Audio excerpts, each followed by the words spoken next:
probably 20 of them that first night, 20 more. I had no feelings for anybody. If I come in contact with them, they had to die. Some of them, I'm satisfied, were not good cases. Probably should not have been pursued. However, there were enough of them that we could see that we thought he was clearly a serial murderer. The extent of it has always been a question. Henry, let me ask you first, if you remember, how many murders have you confessed to? Over 3,000. 3,000? Yeah. Over 3,000. You spent a lot of time confessing. 2.5 years. 3,000 murders. 7 days a week. I mean, they wasn't all accepted, now don't get me wrong, but that's how many confessions I gave. By accepted, Henry meant that cops from around the country were, on the basis of his confessions, closing the books on cold cases. Lucas led lawmen to dozens of murder sites. Lucas's knowledge of the killings was so precise, 15 cases were closed. She came out of her house and was attacked at the door when she came out. That's where she was found? No, she was dragged back in front of the car. Joyce and Bob Lemon's daughter, Deborah Williamson, was killed outside Lubbock, Texas in 1975. And she'd been stabbed 19 times. 19 times. Mm-hmm. After years of searching for her killer, you got a phone call one day. And they said Henry Lucas had confessed to her murder. How did you feel? We were ecstatic. We were excited that this could finally be over. Stories like that of the Lemons helped put Henry at the top of the FBI's newest criminal category, the serial killer. Henry Lee Lucas killed at least 175 people around the country during an 8-year spree. The more I'd confess, the more they wanted. Why do you think they did it? Well, they wanted to make it look like I was the greatest monster that ever lived. By September of 1983, Henry Lee Lucas was convincing the world that he was America's most prolific serial killer. I've been trying to stop doing it, and I can't stop. For 3 months, the 47-year-old Lucas had been spilling his guts to the cops about all the dead bodies left in his wake. He was a true sociopath. The emotional reaction on his part to what was going on around him was always negligible. But I do think he was a game player. In a sense, the murders that he committed were almost games to see if he could get away with them. As police began to sort out the unraveling mystery, they wanted to know where such a depraved killer had come from. Henry Lee Lucas was born on August 23, 1936, in this one-room shack hard on the hillside of Coal Bank Holler in Blacksburg, Virginia. They were dirt poor. Aoma Sage is Henry Lee Lucas's niece. Henry had one full brother and 7 half-brothers and sisters. She remembers Henry's mother, Viola, as a hard-living mountain woman. She was at least 50 or 51 years old when she had Henry. Who brewed her own moonshine and carried a shotgun. She also had an explosive temper. She once beat Henry so viciously that he was unconscious for 3 days. Henry's father, Anderson Lucas, was powerless to stop the abuse. His name was No Legs. That was everybody knew him as No Legs Lucas because he had no legs. The story was, as far as we all knew, he lost some of the train ran over him or something. I think he was intoxicated on the train track. His mother was a prostitute who did tricks in front of him. And sometimes the mother, when she wanted to bring a trick home, would throw the father in his little cart across the room. Henry had a horrible upbringing. Well, it's certainly a disturbed and disordered moral situation. Dr. Richard Coons is a forensic psychiatrist who examined Henry. Sex was not dealt with in any reasonable kind of way with you. And his mother asking him to watch it or allowing him to watch it, that's depraved. And the misery just rolled on for Henry. His brother Andrew added another offense. Henry and Andrew were in the yard playing. Andrew had a knife, and apparently Henry had made Andrew mad, and Andrew struck him with the knife. The eye was where it had been damaged. Had no pupil, it was just milky white. Eventually, he got a glass eye that sort of tended to drift away from where the other eye was, so it definitely gave him a distinctive appearance. In an odd way, Henry's looks suited his emerging personality. He was just sort of withdrawn, went off to himself. He didn't know how to communicate with the kids, so he would do things to get attention that was just, I don't know if he intended to scare them, but he did. So he just kind of grew up like a weed. He doesn't have any direction, he doesn't have any goals. His mindset was that of, I want what I want when I want it. And what he wanted most was to have his mother out of his life. So in 1950, when Henry's father died, drunk, the 14-year-old dropped out of school, ran away from his hometown, and into a life of crime and perversion. He claimed that he would start torturing and killing animals and having sex with them. He started setting things on fire, Eventually, he moved on to just stealing, and that's what got him into reform school. At the age of 18, Henry was sentenced to a 4-year stretch in the Virginia State Pen. It was hard time, but ironically, he thrived behind bars. Really, for the rest of his life, he felt more comfortable in an institutional setting because he did get regular meals, he had indoor plumbing. When he was released in 1959, Henry left the state. He traveled to Tecumseh, Michigan to live with his sister Opal and try to stay out of trouble. But on the night of January 11th, 1960, trouble came looking for Henry. It was his mother. They met in a bar and started drinking. I was drunk, and I got in an argument with her in a tavern. Henry Lee Lucas gave his side of the story to CBS News in 1998. So she come in there wanting me to go back home, and I said, I'm not going back with you, I don't want nothing to do with you. So she started pitching a real bitch about it, you know, and then I got up and left the tavern and went on back to where I was living at. And sometime during the night, she come in there with a broom handle and started beating my brains out. And I hauled off and swung at her. He would never say, I stabbed her in the neck, but that's what he did. She landed between the bed I was at and the old steel bed over on the other side of the room. And that's the last I remember seeing her. Henry stole a car and fled to Ohio. An all-points bulletin went out for Henry Lee Lucas, wanted for murder. He was picked up 5 days later in Toledo. Lucas was convicted of second-degree murder in the death of his mother. Finally, somebody started paying attention to his psychological state, and he was evaluated there in prison.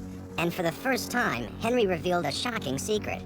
He had sex with his mother after she was dead.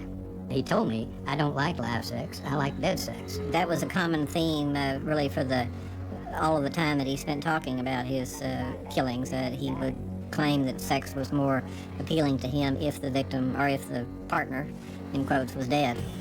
In 1970, after serving 10 years, 33-year-old Henry Lee Lucas was paroled, an early release due to prison overcrowding. A year later, he was in trouble again, nailed for attempted kidnapping. There was 3 girls waiting to go to school, and he stopped and asked them if they wanted a ride. And the girls started screaming rape and everything else.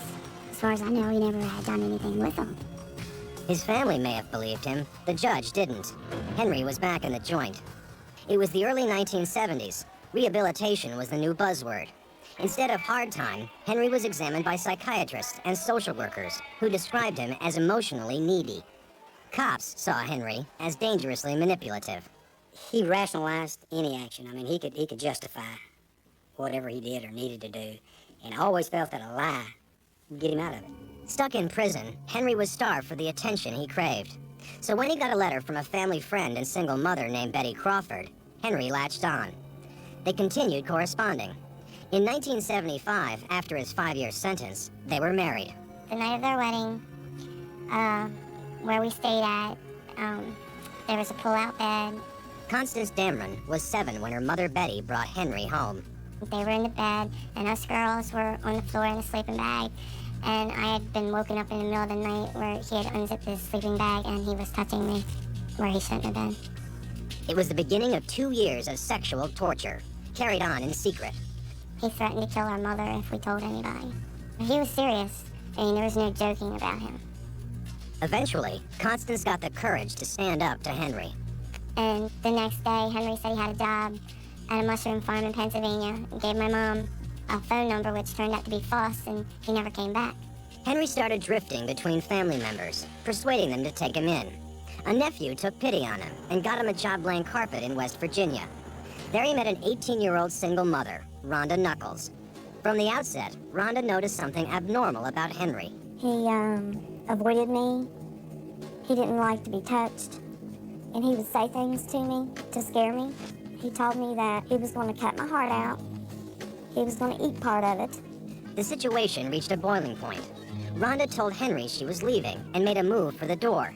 Henry pulled out a butcher's knife and forced her back inside. He had the trash bag that he said he was going to cut me up and put me in, and he put the trash bag over my head. He was trying to suffocate me with the trash bag, but he didn't. Instead, Henry began to systematically torture Rhonda over the span of 3 days. At one point, he made me take off all my clothes, and he tied me up.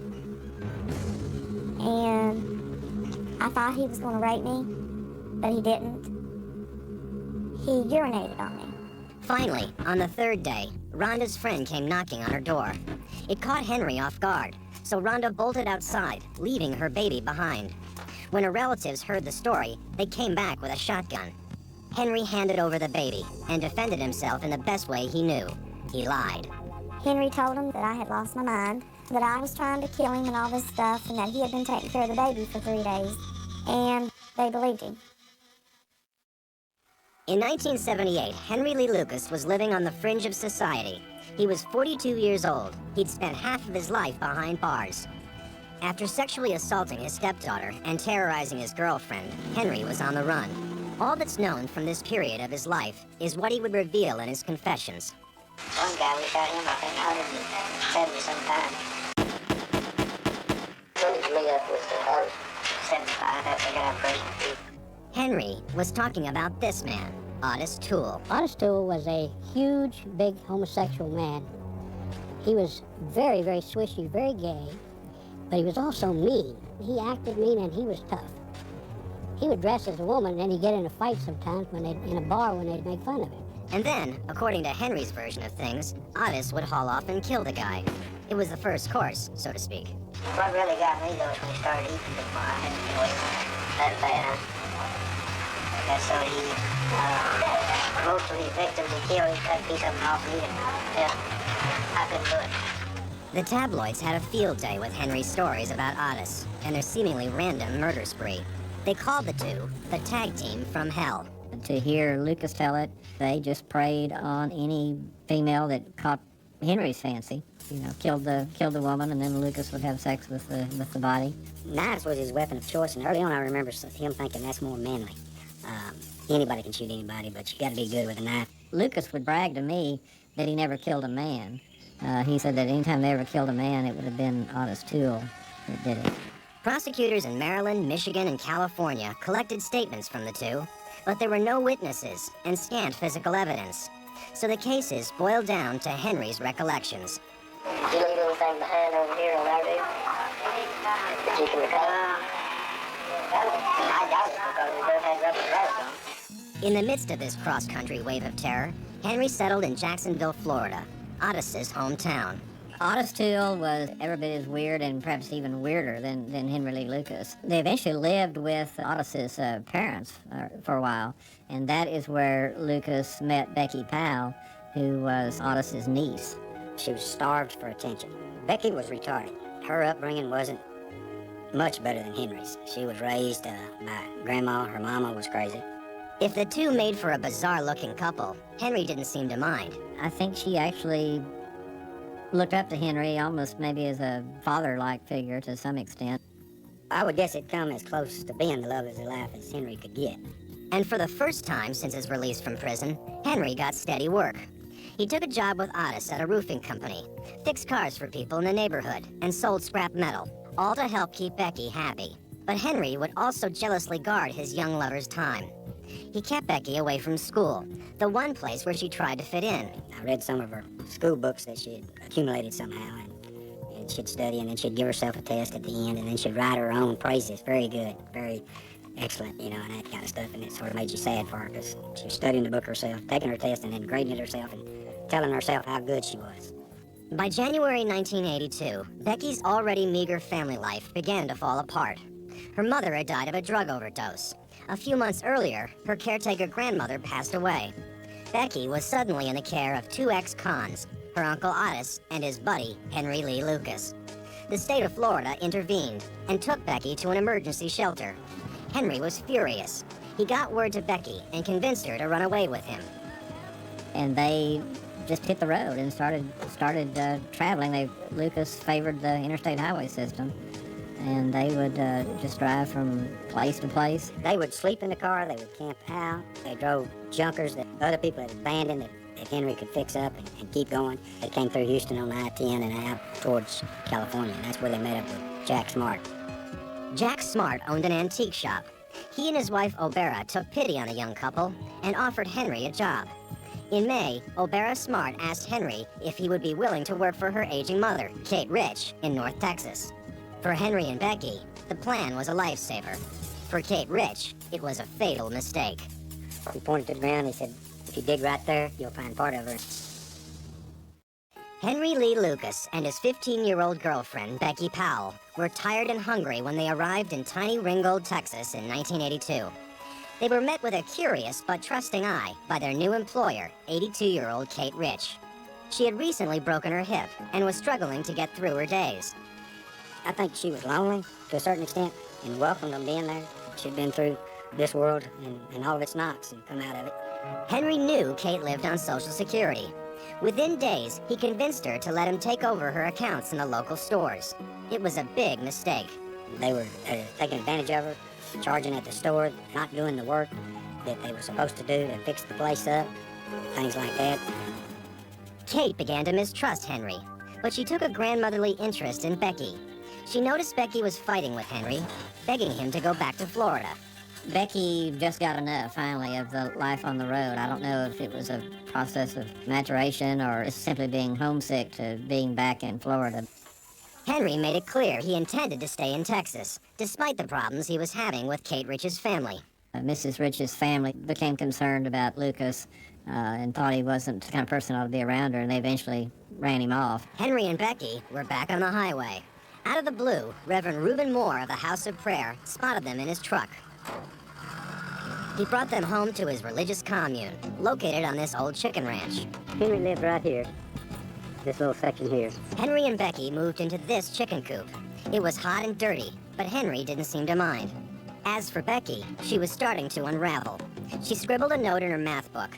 "Dear God, please help me. I am a runaway." She asked forgiveness and added, "Don't let men get used to me or attach." Becky even got in touch with Kate Rich, who encouraged the girl to confront Henry. She told Henry, okay, I'm going back to Florida.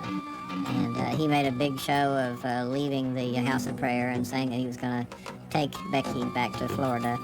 Without a plug nickel between them, they started to hitchhike. They made it as far as Denton and turned into this old hobo camp by the side of the road. Henry was drinking. It's real hot, and they sat out there and continued arguing. We kept arguing and cussing each other, and finally I just told her that we were going back the next morning. And Becky slapped him, and he just grabbed the knife up and stabbed her. I just picked it up off the blanket and brought it around, hit her right in the chest. She groaned a little bit, tried to say something. Becky stabbed her again, I forget what. But he said, just reflex. Henry murdered Becky in much the same way he killed his mother. He was drunk, they were fighting, he reached for a knife and lunged. And then he said he had sex with Becky after she died. I guess it got to be a part of my life. Having sexual intercourse with his head. And then he said he cut her into small pieces, as he put it, and then left and went back to the House of Prayer. He was gone about 24 hours. He came back and told him that Becky ran off and left him, and he didn't know what to do. He was crying and telling them what happened, and they felt sorry for him. But one person saw through the lie, Kate Rich. When people at the church told her Becky was missing, she wanted to know what happened. She was asking questions. Henry made a cold-blooded plan to shut her up. He took her out ostensibly for a ride and ended up stabbing her and then having sex with her body. Pulled her out the right side, down the embankment, had sex with her. In the road is where we found her glasses. And washed out the other end is where we found the part of her clothing. He left the body out for a while and then thought better of that and retrieved the body and took it back to his quarters in the chicken coop and cut it up and then burned it in a stove. Within days of Kate Rich's disappearance, her children filed a missing persons report. When the local sheriff, Hound Dog Conway, heard about Henry Lee Lucas and his long prison record, he knew the little drifter was good for the murder. With Ranger Ryan's help, he brought Henry in on a gun possession charge. We took him, put him in jail, made a pact not to even talk to him. That was Saturday night, and Wednesday night I get a call that Henry wants to talk. He's passed a note out of the jail. "I killed Kate Rich," Henry wrote, "and Becky as well, even though he said she was the only girl he ever loved." These first confessions Henry made were credible. Next came a flurry of evil admissions that, as Henry told it, made him America's most notorious serial killer. I was the youngest one. About a month old. Then was accident. This was a typical Henry Lee Lucas confession. An accident? I didn't see the baby until it was too late. She had the baby in her arms when I shot her. It's one of hundreds Lucas gave in the winter of 1983. His stories oftentimes captivated the most hard-boiled police officer. Out of curiosity, hard to believe for 350. And Henry seemed as if he was on a mission to fill in the blanks on every last one of them. Lucas had confessed earlier that year to killing his girlfriend, Becky Powell, and 82-year-old Kate Rich. He was convicted for both murders and knew he would spend the rest of his life behind bars. He seemed to be free of any burdens and spent the days producing details of other crimes to share with anxiously waiting detectives. Everyone that showed up, would say, be careful with him. He'll lie to you more times than he'll tell you the truth. I showed you. Sheriff Jim Boutwell of Williamson County, Texas, was one of the first police officers to seek a confession from Henry. Jim Boutwell had an unsolved homicide that dated back to Halloween of 1979 when a woman was found dead and nude under a culvert on Interstate 35. The only thing she had on was a pair of orange socks, and they never did identify the body, and so she suddenly became known not as Jane Doe, but as Orange Socks. We filed a case against Lucas for murder, and at that point in time, Lucas went into more details about the killing. I drove her like this over here. Boutwell desperately needed those details to get a conviction. The second time you had sex with her, she didn't want to. You tried to force her, she didn't want to, so you killed her. Well, I killed her. I was already made up my mind to kill her before that. We alleged there was a murder in connection with a sexual assault. Although he was twice convicted for murder, this case added the charge of sexual assault, which meant the death penalty. But Henry's attorney, Parker McCullough, had serious doubts about the state's case. The prosecution's theory was that he picked up this woman in Oklahoma, killed her in Texas, threw her body out north of Georgetown, and then drove like crazy over to Jacksonville, Florida. When news reporter Hugh Ainsworth heard this, he started digging. He found out that work records placed Lucas in Florida the day after the killing. How much sense does it make to you to drive 1,200 miles, going about an average of 70 miles an hour to kill someone you didn't even know or didn't know was going to be there? I mean, give me a break. Ainsworth took a close look at all of Henry's confessions. Meanwhile, as the state prepared its case, Sheriff Boutwell installed Henry in his tiny jail in Georgetown. This was Henry's cell. What was it like? How'd they treat you? Better than any king had ever been treated. Like how? I had anything I wanted. I had colored TV. I had cases of cigarettes. Not just cartons, I'm talking about cases of cigarettes. He had a good thing going at the jail. If he wanted more cigarettes, all he had to do was ask for cigarettes. If he wanted more coffee, all he had to do was ask for more coffee. If he wanted another milkshake, all he had to do was ask for another milkshake. The little drifter had become a star from coast to coast, a human confession machine. Calls poured into Sheriff Boutwell's office from other jurisdictions. To cope with the burden, he turned to the Texas Rangers for help. They created a special Henry Lee Lucas task force. Ranger Sergeant Bob Prince helped coordinate the visiting cops. We had somewhere around 1,000 officers that were actually there representing a little over 500 agencies. We got all levels. We had them come in and build overalls to T-shirts to, dress very professionally. The task force asked all incoming detectives to provide them with case files in advance of their interviews with Henry. That was not unusual. What was unusual, according to Hugh Ainsworth, was that Henry was allowed to read over the case files and study crime scene photographs before his interrogation. And I was even in the office when I saw case files. He'd be sitting at a desk. There'd be 6, 8, maybe only 4 or 5, depending on the day, case files. Ainsworth wondered if sloppy police work on the part of the Texas Rangers created conditions for investigators like Sheriff Boutwell to obtain valuable confessions from Henry. He could tell if there's a water tower nearby. He could tell if there was a bridge there. He could tell how the body was placed, And so he convinced a lot of cops around the country that he really did it. Bob Prince denies any wrongdoing, and there was no evidence the Rangers intentionally compromised Henry's confessions. We would talk to him about how to handle the interview, what to do, what not to do, mainly what not to do. Don't feed him information. Don't show him photographs. I don't know of anything more that we could have done to ensure the credibility. Investigators in California pressed ahead anyway. They arranged for a private jet to pick Henry up and fly him to various murder sites around the state. Henry rewarded them with the kind of confessions they could use to sew up their cases. It must have been incredible to Lucas. After all these years of being a loser, suddenly, he was important. He was being treated very well. They wanted to keep him happy and keep him talking. Henry talked so much that as the Orange Socks case came to trial, he had been convicted of, or pled guilty to, 7 murders, all in Texas. Investigators from around the country connected Lucas to at least 175 murders. They believed that Henry Lee committed those crimes, and they were going to get a conviction for whatever reason. And when the facts didn't fit the crime, Henry had a convenient answer. He said his old running buddy, Otis Toole, did the job. Otis, who was serving a life sentence in Florida for murder, seemed only too happy to confess. This was big stuff for them, man. The television cameras were everywhere. The Rangers were flying them around, and they flew Otis over to Texas, and they flew Henry down to Jacksonville. You have to understand, these guys between them don't have 7, 8 years education. One day I got up and I thought, I don't know where this is going to stop. Maybe it would stop if Henry was put to death.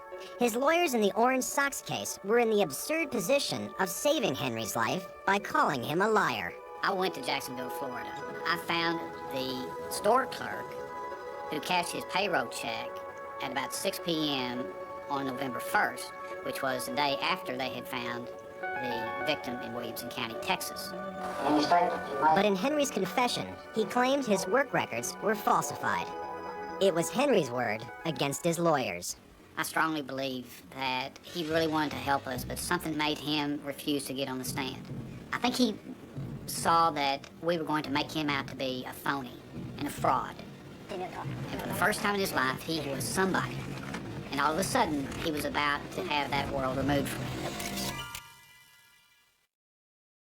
On April 13th, 1984, 48-year-old Henry Lee Lucas was found guilty, sentenced to die by lethal injection for the murder of an unidentified hitchhiker, known only as Orange Socks. The entire case rested on the sworn statements of a man who'd begun to look like a serial liar. I was convinced Henry Lee Lucas no more killed that woman than you or I did. One by one, Henry's other confessions began to unravel. Victims' families faced the painful prospect that their peace of mind had been built on lies. There wasn't one single thing in his confession that really happened in her murder. Joyce Lemon spent $100,000 investigating Henry's confession about her daughter's murder. He said he entered a patio door. He could not have because there was a big china cabinet in front of it. Said he chased her all through the house. There was nothing disturbed in the house. The Lemons tried contacting the Lucas Task Force. No one in authority seemed to be listening. They hated us. They hated you. They hated us. How do you know they hated you? Well, for one, they told us. No, they said we... They said that we couldn't touch anything they were doing. They didn't want to stop. They were heroes. They were given badges, they were given guns, they were given honors. Cop of the Year, Sheriff of the Year, Ranger of the Year. Everybody wanted their time in front of the camera with Henry. Waco District Attorney Vic Fizell was the next investigator to deal with Henry's confessions. While Lucas had admitted to 3 murders in his county, Fizell wasn't so quick to believe him. I wanted to find out before I let somebody come in and plead guilty whether or not they'd really done it or not. Fizell convened a grand jury, and armed with a court order, he forced Sheriff Boutwell to release Henry into his custody. Our doctors looked at him and took blood tests, and they said this man is on enough Thorazine to knock out a horse. And Thorazine will make somebody very pliable, very suggestible. They'll tell you what you want to hear.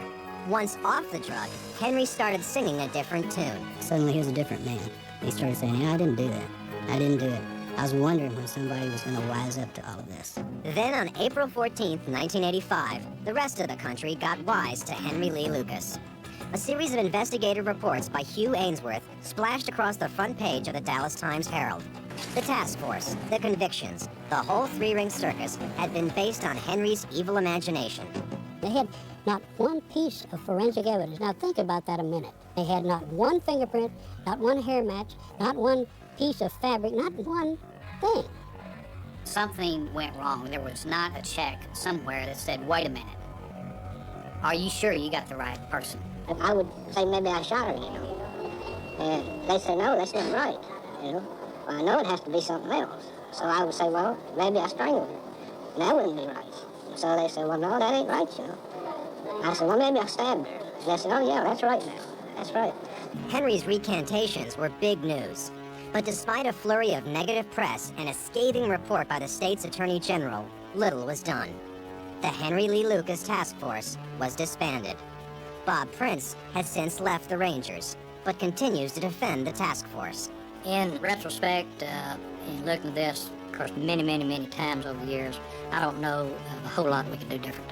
Over the next decade, a handful of Henry's accepted confessions were thrown out, but 214 murder cases were permanently closed. Henry remains the killer of record. People say to me, well, he's just a dirtball. What in the world, what does it matter? Well, I'll tell you what it matters. If you write off 214 murders, that means 214 murders walk free forever. You don't ever come to terms with it. You just keep hoping, praying, wishing that one day it'll be done. Henry was moved to death row. Over the course of the next decade, his lawyers repeatedly tried to get his death sentence overturned. The Supreme Court refused to hear his appeal. Henry's fate rested in the hands of then-Governor George Bush. His office had not issued a single pardon to a death row inmate. Henry was scheduled to die on June 30th, 1998. I told Governor Bush the guy should never walk the street again, but he also shouldn't die for a crime he did not commit. Anti-death penalty advocate Rita Radisitz wrote a petition to the Clemency Board in a final attempt to save Henry's life. And we got a lot of support from victim family members saying that if Henry didn't do the crime, we don't want him executed because he supposedly killed my mom. And if he didn't kill her, I want to know who did. And if they execute him, I'm never going to find out. 4 days before Lucas was scheduled to die, the board issued its decision. Texas Governor George W. Bush tonight commuted the death sentence of convicted murderer Henry Lee Lucas to life in prison. It would mark the only time Governor Bush commuted a death row sentence. Henry returned to the general prison population. He was out of the spotlight and unhappy about it. He said he preferred life on death row. On March 12, 2001, Henry died of massive heart failure. The once famous serial killer died a serial liar. I don't know. It was like he was just seeing how far he could go. You know, will they believe this? Well, I'll add that. Will they believe that? Well, I'll make it even bigger. Well, man, if they believe that, well, then I'll put a cherry on top and see if they believe that.